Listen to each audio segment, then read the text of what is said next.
Anong bakla-bakla? Alam mo naman yung hindi tanggap sa Biblia ang pagiging bakla-bakla. Kasalanan yan. Pero Nay, anak niyo pa rin ako. Wala kaming anak na bakla. Hindi yan tanggap sa langit.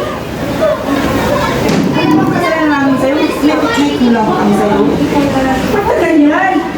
Bawal yan sa Biblia na to. Alam mo, isa kang kahihiyan. Hindi ka tanggap niya. Hindi namin tanggap ang pagiging bakla mo. Umalis ka sa harapan namin bago pa namin Umalis ka dito. kami. Nay, Tay. Wala, wag ka magpaliwanag. Umalis ka na!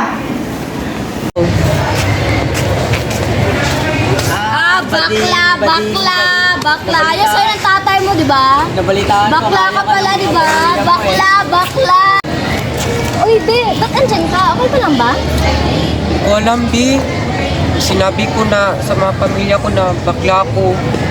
Biglang nagbago ang kanilang... Hindi ko alam. Hindi ka ba nila tanggap? Parang, oo. Okay lang yan. Ang mahalaga, tanggap ka namin. Dahil mahal ka namin, dahil isa ka namin kaibigan. Kaya nga, huwag kang mag-alala. Kaibigan ka namin. Mahalaga ka sa amin. Kaya lita na, pumunta na tayo sa classroom. Good morning. So ngayon, nakakain natin ang Ah, si Paldas! Actually, hindi naman natin pinabuli. Tumahimik ka kayo. Sobra na kayo ah. Iyak natin.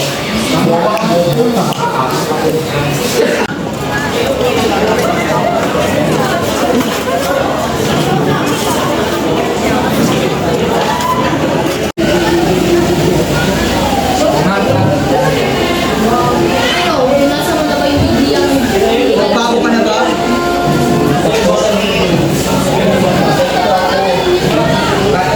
Sanay, tanggapin niyo naman din ako.